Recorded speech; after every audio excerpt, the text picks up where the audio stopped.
Gandhi's Passion: The Life and Legacy of Mahatma Gandhi by Stanley Wolpert.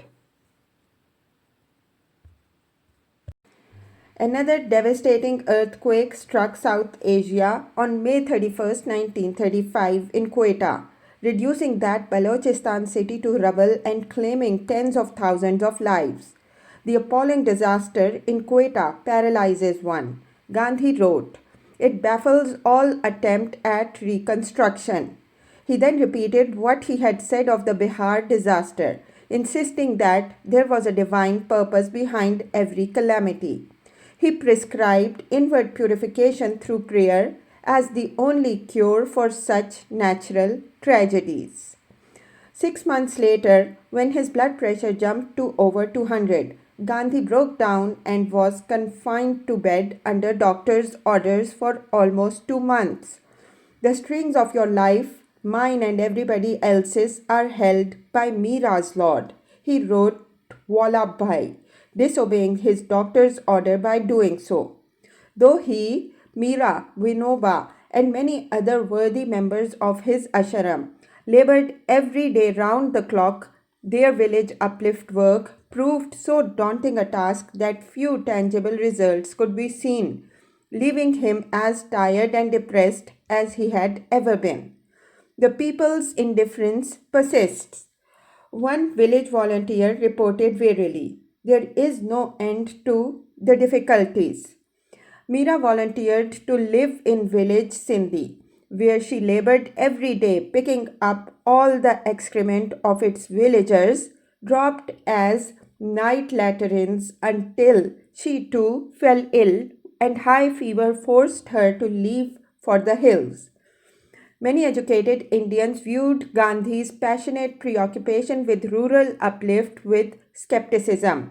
One, writing to ask him if it would not be wiser to focus first on winning political power.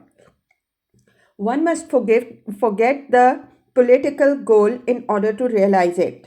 Gandhi replied, "I am afraid the correspondent question betrays his laziness and despair. The activities that absorb my energies are calculated to achieve the nation's freedom." The revolution on which he focused all his passionate strength was in the heart of the land of rural India, more remote from viceregal palaces than was London from New Delhi. He knew India's heartland, mired deep in mud and dusty soil, better than any politician, Indian or English. On May 29, 1936, Harilal embraced Islam. He changed his name to Abdullah. The announcement was made to a large congregation in Bombay's Jummah Masjid. The assembled Muslims hailed his conversion, many rushing up to shake his hand. Gandhi was hurt by the news but expressed gravest doubt about his Harilal's acceptance of Islam being from the heart or free from selfish considerations. He knew that Harilal was indebted to some Pathans from whom he had borrowed on heavy interest, and suggested that his conversion was mercenary opportunism. Harilal's apostasy is no loss to Hinduism, and his admission to Islam is a source of weakness to it if, as I apprehend, he remains the same wreck that he was before. Despite his withdrawal from Congress and retreat to a life of remote rural service, Gandhi was forced to return to the maelstrom of politics to resolve a bitter conflict that erupted soon after Jawaharlal Nehru reclaimed Congress's presidential crown but lost the confidence of most of the members of his own working committee. Nehru wanted to reject Britain's offer of responsible provincial governments under completely elected ministers as a step towards full dominion status under the Government of India Act of 1935. Rajendra Prasad, who had presided over the Congress a year earlier, Vallabhbhai Patel, see Raja Gopalchari, and a majority of working committee favored the British offer as half the loaf of freedom. Gandhi tried to talk to Nehru, though Gandhi reported in March of 1937, "I am concentrating my attention on village work and cannot think of anything else." Less than a month later, he was lured from his rural retreat back into the political fray. The 1935 Government of India Act, that had emerged from London's three roundtable conferences, enfranchised some 35 million Indians, more than half of whom trekked to polling stations throughout British India in February of 1937. Congress candidates won 716 seats, capturing majorities in 6 of the British India's 11 provincial legislative assemblies. Nehru, whose electrifying airborne campaign had led the euphoric Congress party to its stunning victory, ordered all minority parties to line up, saying there were only two parties left in India, Congress and the British. Jinnah rejected the argument, insisting that Muslims represented by his Muslim League were a third party. Then, Lord Zetland, the new Tory Secretary of State for India, insisted that British provincial governors would all be obliged under the new constitution to safeguard the legitimate interests of minorities. And the new Viceroy, Lord Linlithgow, firmly reiterated his Secretary of State's message, which Congress viewed as nothing but the old British policy of divide and rule with a vengeance. The latest gesture is one of the sword, not of goodwill, Gandhi told the Associated Press, certainly not of democratic obedience to the will of a democratic majority. Zetland refused to back down, however, so the much hailed, eagerly anticipated experiment in provincial self rule under the 1935 Constitution was suspended, replaced by appointed official ministries. Nehru's fury flared to white intensity. Gandhi urged moderation. Jawaharlal reads one meaning and I another, he told his Seva Sangh, Service Society, conference in April. Instead of launching a violent civil war, Gandhi told Nehru that we can wreck the constitution through non-violence, advising use of Motilal's old Swarajist technique of joining the government to obstruct its operations from within. Gandhi knew that Jawaharlal was ready to fight and that if, for the sake of the freedom of India, he feels compelled to cut throats of Englishmen, he will not hesitate. Most of the elected Congress members agreed with Gandhi, so Nehru was obliged to surrender to Zetland's insistence on safeguards. That July, the Working Committee of Congress met in Wardha and resolved to form ministries in all 6 of the provinces of British India in which they had won majorities. Jinnah tried to meet with Gandhi to discuss some formula by which Muslim League, having taken only 109 seats out of the total 1585, winning none of the provinces, might share in the running of the United Provinces, Punjab and Bengal, where enormous Muslim minorities represented powerful interests. I wish I could do something, but I am utterly helpless, Gandhi replied.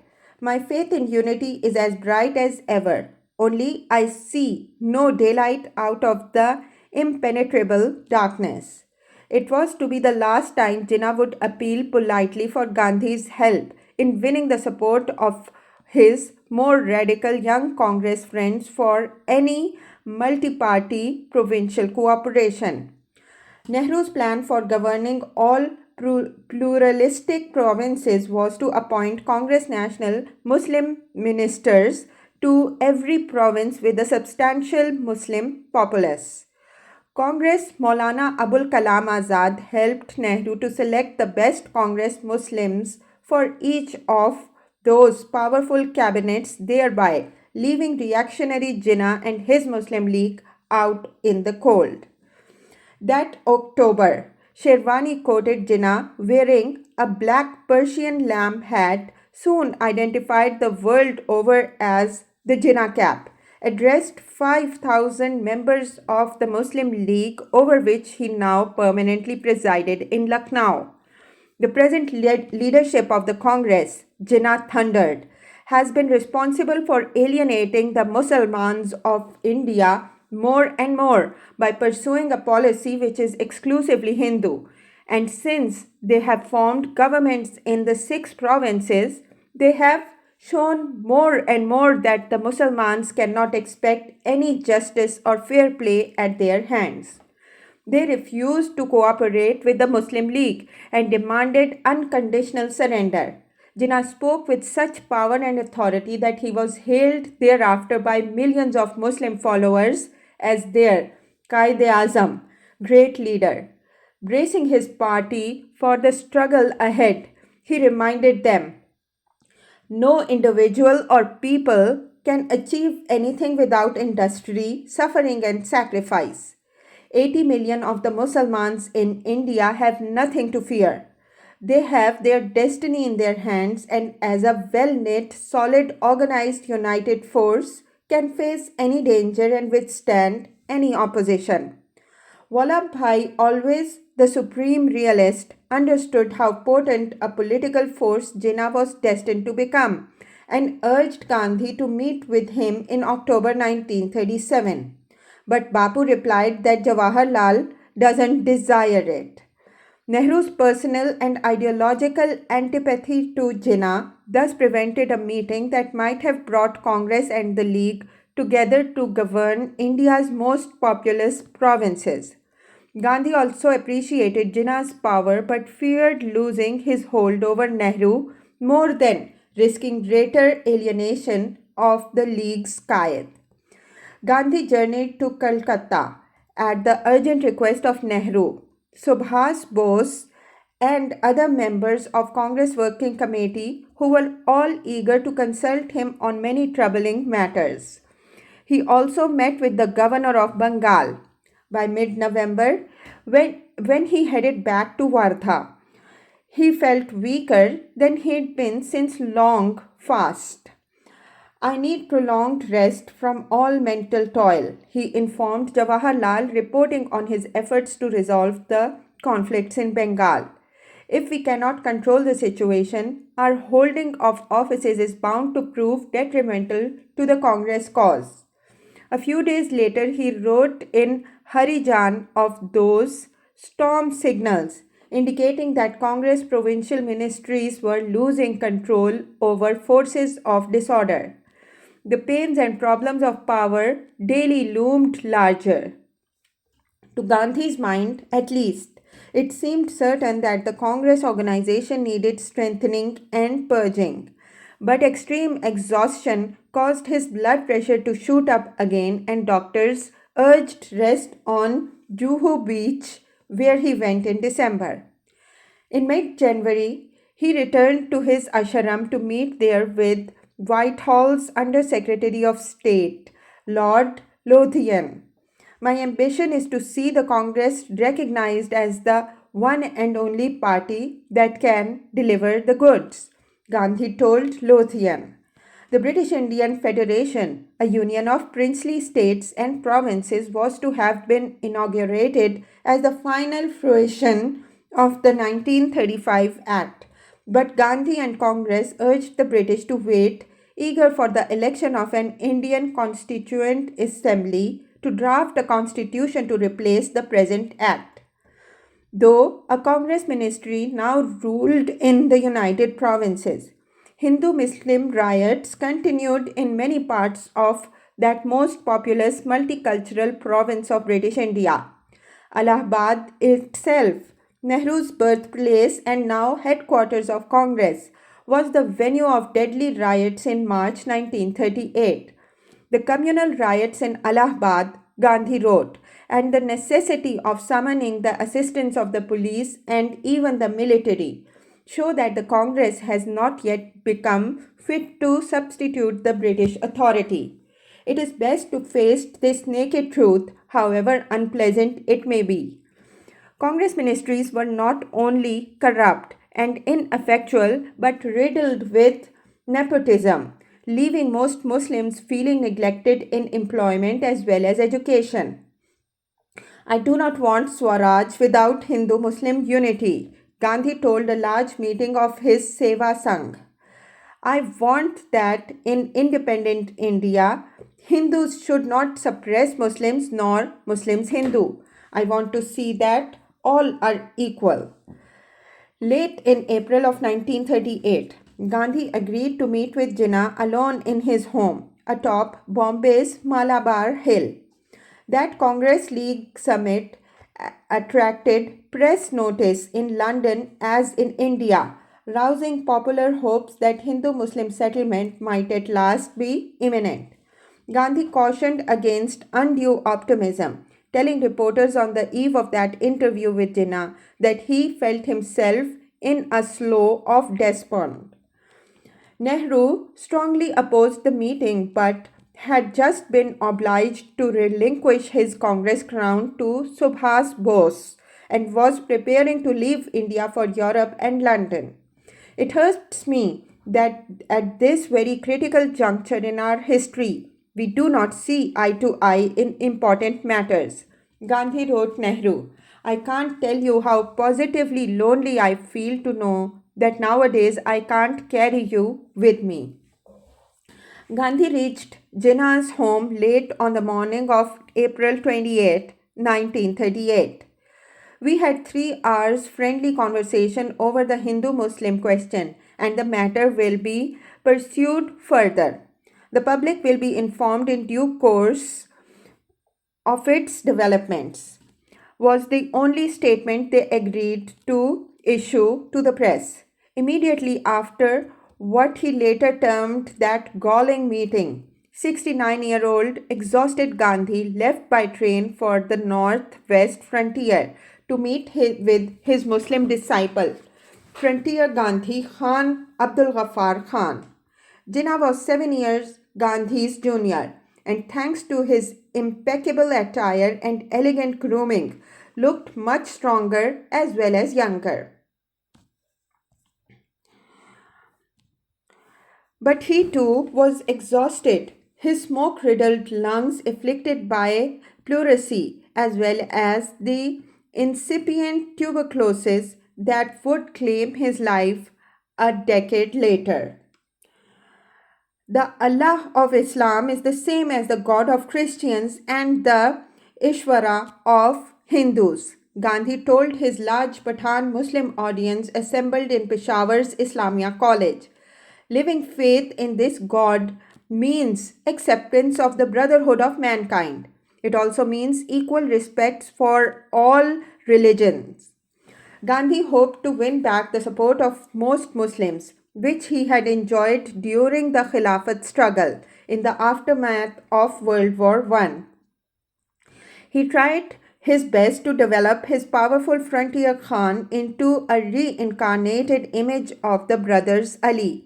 But though thousands of loyal Pathans cheered Gandhi's speech and giant Abdul Ghaffar Khan embraced his tiny mentor as well as his ideas of ahimsa, Gandhi sadly confessed, there is as yet no sign of the end of the crisis.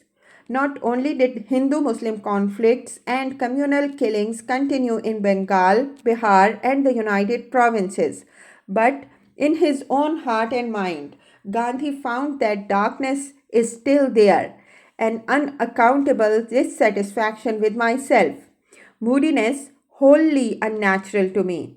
Gandhi reported his unnatural moody despair to one of his newest disciples, Princess Rajkumari Amrit Kaur of Kapurthala state, whom he playfully addressed as idiot, signing off most of his letters to her either as tyrant or robber. Christian Amrit was strongly attracted by Gandhi's rural uplift movement and by his self-sacrificing spirit, becoming one of his most generous followers. On the eve of Gandhi's 70s, she was to take Mira's place as his favorite sister and most trusted confidant. The sexual sense is the hardest to overcome in my case, he confessed to her. It has been an incessant struggle, love. Gandhi had decided to try an ancient magic method to help revitalize his waning yogic powers. To test and strengthen his brahmacharya, he started sleeping naked with several of his young female ashram inmates. Meera was so upset when she learnt of his latest test that she felt compelled to remove herself from his presence, rushing off to England, prolonging her absence by extending her trip abroad to the United States. I must change my manners, he now promised Meera. About Leelavati, a young ashramite virgin. I can't recall anything of what you say, but once I felt that I had put my arm around her neck. I asked her in the morning. She said she had no knowledge of any touch. Nevertheless, from that day I asked her to sleep at a proper distance. Gandhi sent Meera's critical letters to idiot Amrit, telling her to destroy them as soon as she finished reading, adding that, robbed of Meera's hysteria, they are sound. I am contemplating some changes. Where am I? Where is my place? And how can a person subject to passion represent non-violence and truth? Gandhi now asked himself, adding in his letter to another ashram woman, am I worthy of you all who follow me? Am I fit to lead you all? The magic power of restraint he sought to develop so intensely would allow him to control his feelings completely. Even intimate proximity to naked nubile bodies should arouse no feelings in him other than a mother's love. He believed that this most difficult and challenging test of his celibacy was somehow mystically connected to the purity and perfection of his ahimsa and to his power to stop Hindu-Muslim violence and reach an enduring agreement with Jinnah. The two hang together, he urged. I may neither tempt God nor the devil. Dr. Shushila Nayyar, another young disciple, the sister of his secretary, helped ease his pain at times by lying on top of him and massaging his legs and feet. Lilavati also massaged him, and both of them helped daily to rub his body clean in his bathtub. When questioned about his intimacy with Dr. Shushmila Nayyar, Gandhi replied, I have regarded Shushmila Behan, Sister Shushila, in the same way as Kasturba. My heart feels no sin in the contact of these two. Shushila has observed Brahmacharya since childhood, but her observance does not include the exclusion of innocent contact with men. Once I intended to give up all personal services from Shushila, but within 12 hours my soft-heartedness had put an end to the intention. I could not bear the tears of Shushila and the fainting away of Prabhavarti. Prabhavarti Narayan was Jaya Prakash Narayan's young wife, who had for years after her marriage suffered from migraines, sleeplessness and constipation. Gandhi recommended mud packs, dietary cures and enemas. But the remedy Prabhavarti found most effective was the daily darshan of her Mahatma and his tender touch. Like Shushila and Meera, Prabhavati adored his loving care. Each time she was driven away by his slightest reprimand, she broke down, falling into such deep depression that he feared for her life. Shushila has been present in the bathroom while I have bathed in the nude, and in her absence, Kasturba or Prabhavarti or Lilavati have attended on me. Gandhi explained, "But I see nothing wrong in it. I have never felt any embarrassment in being seen naked by women." Congress provincial ministries now lost control of their own cadres as growing violence plagued India's polity. Picketers of clothing mills and liquor shops linked arms to make a wall blocking every entrance. When Gandhi was informed of such violence, he denied encouraging it. In Dharashana, the objective was the salt workers, of which possession had to be taken. He argued in self-defense. The action could hardly be called picketing, but to prevent workers from going to their work by standing in front of them is pure violence. He also denounced Congress hoodlums who took violent possession of Congress committee offices. Meetings in many provinces were, moreover, broken up by noisy young men who clearly enjoyed creating disturbances. Mill owner capitalists as a class were now reviled, and thugs were incited to loot them. If violence is not checked in time, the Congress will go to pieces. Gandhi warned reports of discrimination against Muslims were now compounded with those of violence against Muslim butchers leading cows to slaughter and of dead pigs tossed provocatively into mosques during prayers. The Congress has now killed every hope to Hindu-Muslim settlement in the right royal fashion of fascism, announced Qaid-e-Azam Jinnah to his Muslim League meeting in Patna on the night of December 26, 1938. The Congress makes the preposterous claim that they are entitled to speak on behalf of the whole of India, that they alone are capable of delivering the goods. The Congress is nothing but a Hindu body. Jinnah now called upon India's 90 million Muslims to join him under the green and white crescent moon and star flag of the Muslim League, mobilizing 1/4 of South Asia's population to prepare to demand separate nationhood.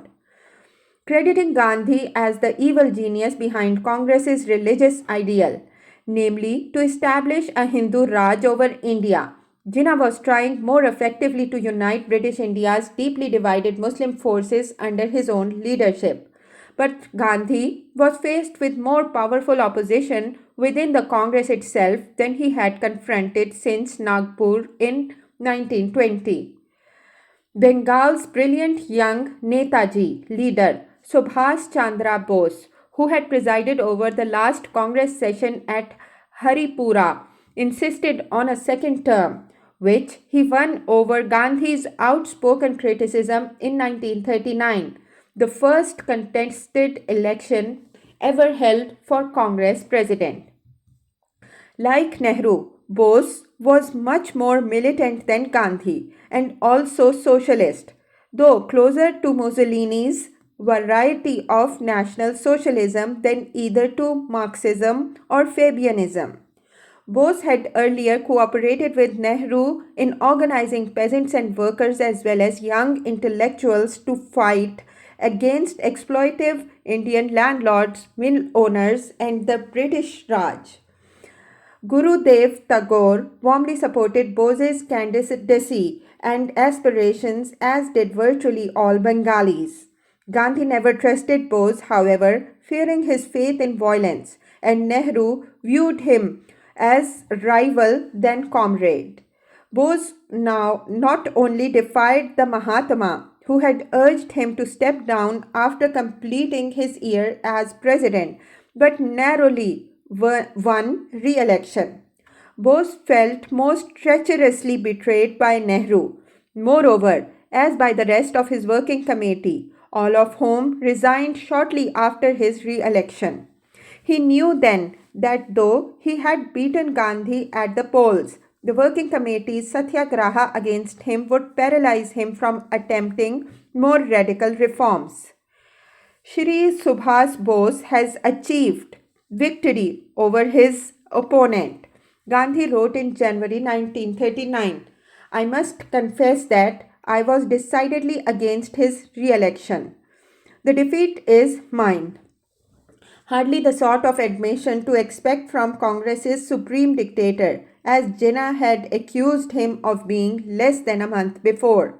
Yet if Gandhi was not in fact the all-powerful leader of India's largest political organization, to which he no longer even belonged, neither was he devoid of unique influence over its working committee and policies. Vallabhbhai Patel, Rajendra Prasad, Maulana Azad, Sarojini Naidu, and most other working committee leaders not only listened to him with unique admiration, but almost always did exactly what he advised. Nehru neither worshipped him nor always listened any more. But he was wise and ambitious enough to realize that without Bapu's support, he could never win premier power. It grieves me to find that Mahatma Gandhi has taken it as a personal defeat. Re-elected President Bose replied, I have on some occasions felt constrained to differ from Mahatma Gandhi on public questions, but I yield to none in my respect for India's greatest man. Bose could not, however, win back Gandhi's support. Subhas suffered a physical breakdown in the next month, his weakened lungs succumbing to tuberculosis and obliging him to travel to Tripuri's Congress in March in an iron lung. He wore his khaki uniform nonetheless, the martial costume that would remain his most famous attire throughout World War II, when he led India's national army with Japanese backing and support from Singapore to the eastern borders of Bengal. Hitler's virulent anti-Semitism had, since 1933, helped fuel his rise to dictatorial power over Nazi Germany, whose aggressive expansion into defenseless Czechoslovakia in 1938 was sanctioned by British Prime Minister Neville Chamberlain at Munich. On the eve of World War II, Chamberlain spoke of his pathetic betrayal as peace and honor, claiming it would bring peace in our time.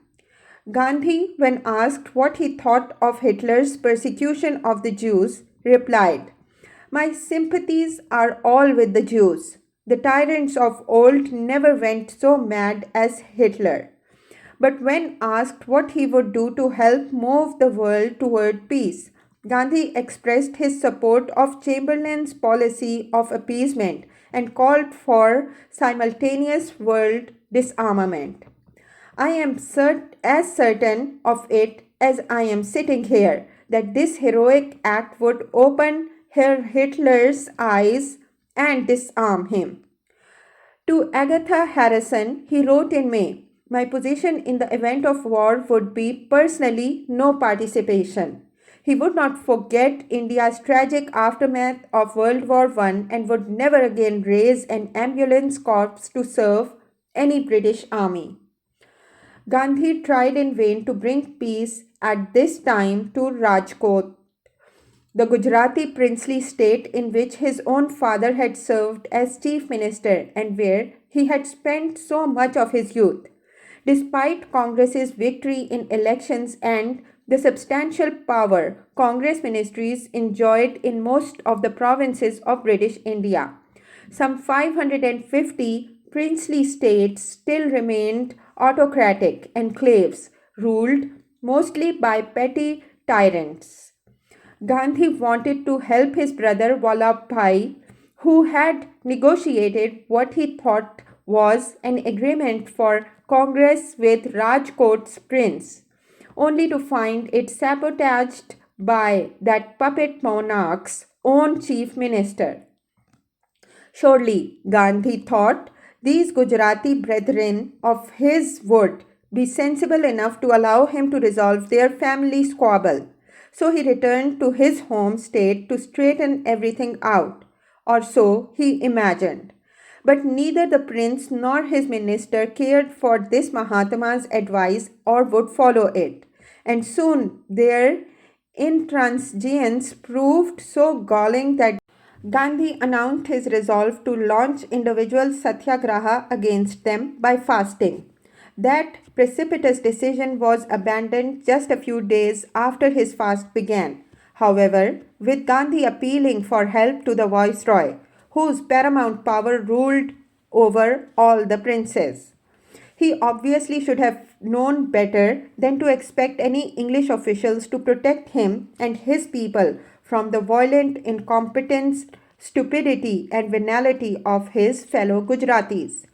At the same time, Subhas Bose's rebellion paralyzed the Congress, leaving all its leaders tied up in personal vendettas with no resolution after 6 months of backbiting conflict. It is growing upon me every day that we shall have to lower our demand for full responsible government, he confessed in mid 1939. We have not the will for it. We are not ready to pay the price. It was painfully sobering confession. Its truth made clear to him by the frustration he suffered in his old home state. What is to be done with the princess? Gandhi asked my dear idiot Amrit Kaur in June. God confound those whom they want to destroy. It may be that their days are numbered. Only as believers in ahimsa we have to so act that we do not become instruments of their destruction. At 70, Gandhi considered total retirement from public life. Jawaharlal is quite convinced that I have put back the clock of progress by a century. Gandhi told his new confidant, I can voluntarily retire from all activity. Nehru had his own frustrations on the eve of turning 50, for not only had he lost his Congress leadership to Bose, who reviled his treachery, but he had also recently parted from his daughter Indira, who was eager to return to Europe to her brash young lover, Feroz Gandhi, of whom Nehru disapproved. To compound Gandhi's frustrations and feelings of impotence, the early agreement he had struggled so hard to reach in South Africa suddenly dissolved in the acid of resurgent white racism there. Why is Agreement 1914 being violated with you as witness? Gandhi wired his erstwhile friend, Prime Minister Smuts. Is there no help for Indians except to pass through fire? But the whole world stood poised now on the brink of a tragic conflagration. On July 23, 1939, Gandhi wrote his dear friend letter to Adolf Hitler. It is quite clear that you are today the one person in the world who can prevent a war which may reduce humanity to a savage state. Will you listen to the appeal of one who has deliberately shunned the method of war, not without considerable success? He wrote that ignored appeal shortly before the war was declared by Britain on 3rd September 1939 in response to Germany's invasion of Poland. Viceroy Linlithgow immediately proclaimed India at war. His announcement broadcast 12 hours before Gandhi, whom the Viceroy had invited there, reached Simla. They met on September 4th. I told His Excellency that my sympathies were with England and France from the purely humanitarian standpoint. Gandhi reported. He wished England well, and though he came to the conclusion that Hitler was responsible for the war, could not in good conscience support either global combatant.